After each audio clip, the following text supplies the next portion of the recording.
Angelo Macaraeg, Joseph. Joseph Angelo Macaraeg.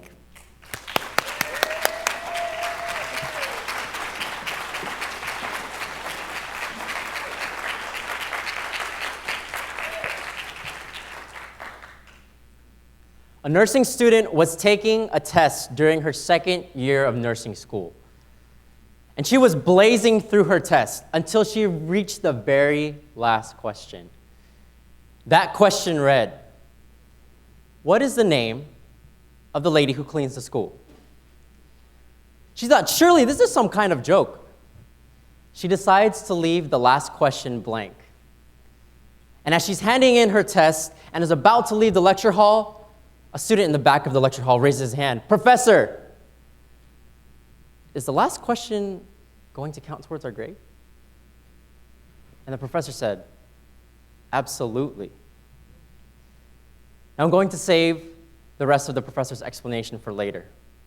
But I can tell you now that that nursing student did not forget her lesson that day.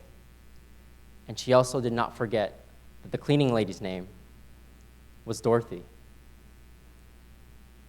Fellow Toastmasters, honored guests, Madame Toastmaster, how many people do you think you pass by every day? There's a very famous saying in our country that time is money. The question is, are these people that you pass by worth your time? I want to tell you about a trip and a cruise I once took to Alaska. There was one man who left a very lasting impression on me. He was a Filipino man by the name of Joseph. Joseph was the cleaner for our room. And one day, while I was studying, and I saw him diligently cleaning our room, I couldn't help but notice his constant smile. And this really sparked my curiosity. So I decided to put my homework away, and I asked him a question. "So Joseph, how did you end up working here on the cruise ship?" "Oh, that's a very funny story.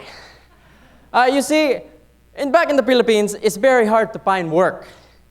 One day while I was walking, I saw a sign, huge sign that said, Alaskan Cruise. Workers needed, free to apply.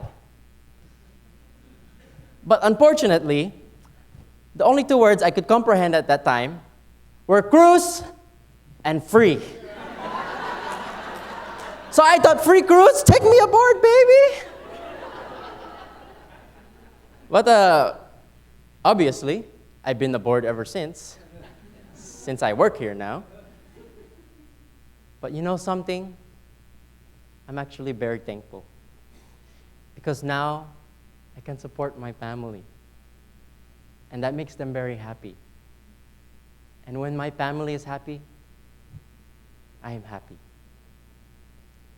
But how about you, huh? What makes you happy? And how come you're always frowning when you're on vacation?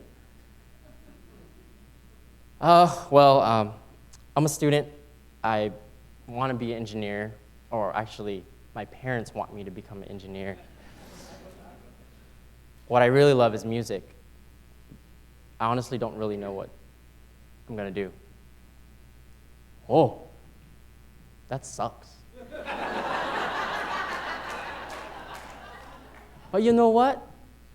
Life takes you to many unexpected places. The question is, can you find the happiness hidden within every situation that life gives you? You're a very smart boy. You're from the States. I know you'll figure it out. But I'm going to go my way now. I don't want to mess you up. And just like that, Joseph was gone. But there was something that he said that did not make sense to me. I don't want to mess you up. And it wasn't until I got home that I realized what that meant. To Joseph, his story was insignificant.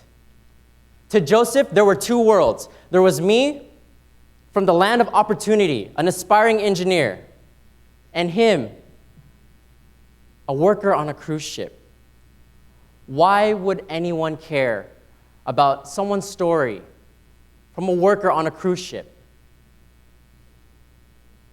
But if he looked up to me as that young and smart student, I looked up to Joseph twofold. He took everything with a big smile on his face. Secondly, even though he wasn't from the land of opportunity, he was grateful for what he had. And lastly, he transformed a silly situation and a seemingly negative experience into a positive one. It is because of Joseph's character and his words that I got the hint that engineering wasn't making me happy.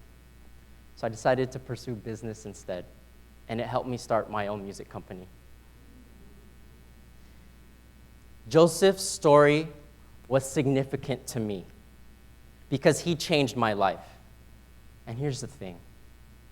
I wouldn't have received my lesson if I didn't put my things away and take the time to get to know him. So what did the professor say to the student who asked the question? The professor said, absolutely. You are going to encounter many people in your life. All of them are significant. They deserve your time and your attention, even if it's a simple smile and a hello. Fellow Toastmasters, who are the Dorothys and the Josephs in your life?